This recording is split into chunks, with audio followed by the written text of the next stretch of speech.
O secretário executivo do Ministério da Fazenda, o número 2 da Fazenda, Dario Durigan, disse que a proposta de corte linear dos benefícios tributários garante superávit primário no ano que vem. Esse projeto é visto como o mais importante para fechar as contas do próximo ano. O governo conta muito com isso, mas será que vai? Quem tem os detalhes é a Cris Noberto, direto de Brasília. Boa tarde, Cris.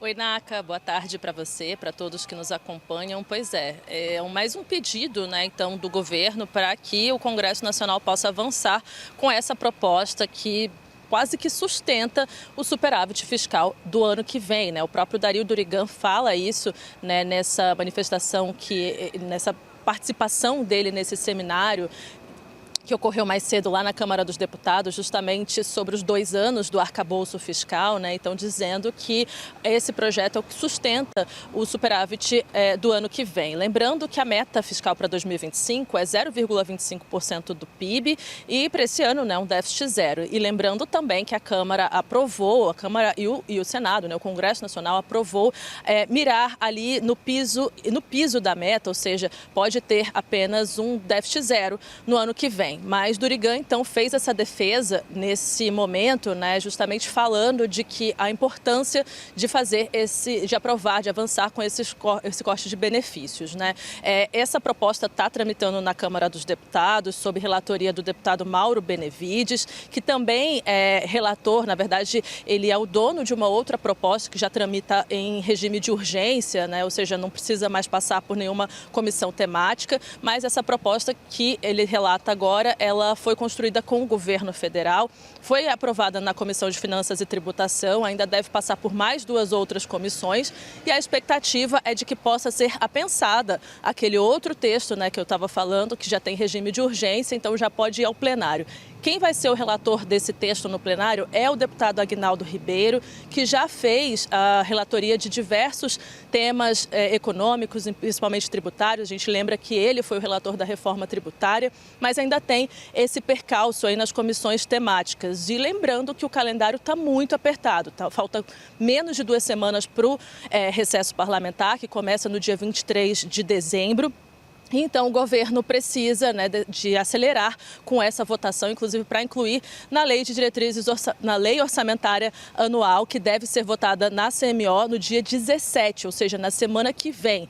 Então, essa é a expectativa, o desejo do Ministério da Fazenda, mas que pode acabar ficando para o ano que vem. Isso porque, além de passar no plenário da Câmara, precisa também ir para o Senado Federal. E o que diz essa proposta? É um corte linear de benefícios, como o ministro Fernando Haddad já assegurou, e a equipe econômica também, os benefícios que são constitucionais, eles não vão ser afetados, e outros tipos de benefícios também não, como, por exemplo, os incentivos fiscais para o Norte e Nordeste, mas, enfim, tem justamente outros benefícios que precisam ser cortados.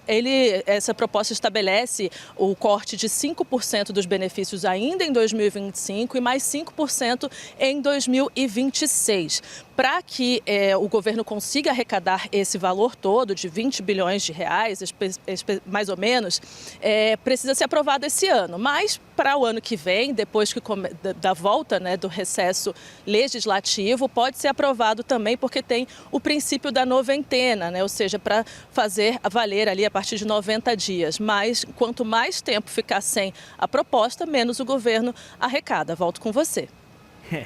É uma corrida contra o tempo nessa história, Cris? Porque ainda este ano, tem mais, 10 dias efetivamente esse ano de dias úteis aí. Precisa correr, sebo nas canelas aí para correr. E, Cris, nesse mesmo evento, o secretário da Receita também anunciou uma nova rodada daquele programa de autorregularização tributária para quem está devendo pro leão. Que detalhes você traz para a gente disso? Pois é, Naka, ele disse que cerca de 50 bilhões de reais vão ser colocados, arrecadados com esse programa de autorregularização, que basicamente é quando o contribuinte diz que está devendo, né, que não pagou algum tributo e tudo mais e tal. Então ele vai lá com a Receita Federal, com a Procuradoria-Geral da Fazenda Nacional e diz: eu preciso pagar esses valores aqui. Lembrando que não é só simplesmente o cara dizer, né, não é porque ele quer dizer isso, mas sim porque acaba, né, perdendo ali alguns benefícios, enfim, acaba ficando de certa forma bloqueado, digamos assim, né? Então, esse programa ele já existe há muito tempo e a expectativa, né, dessa vez do secretário Robson Barreirinhas é de que esse ano feche, então, portanto, com essa autorregularização em 50 bilhões de reais. Eu fui atrás do Barreirinhas, né, para poder entender se isso poderia já entrar para a meta fiscal, como é que funciona. E sim, são receitas extraordinárias que já estavam previstas na lei orçamentária, né, na LDO, mas que, por exemplo, não estava sendo muito falado. O que o Barreirinhas me falou é que é uma execução normal e os valores entram no fluxo ordinário das receitas. Volto com você. Mas o pessoal tá bem otimista, viu, Cris? Tá muito otimista, achando que vai conseguir toda essa grana em tão poucos dias, assim. Tomara que consigam, porque isso vai ajudar no fechar das contas públicas. Obrigado, Cris Norberto, direto de Brasília.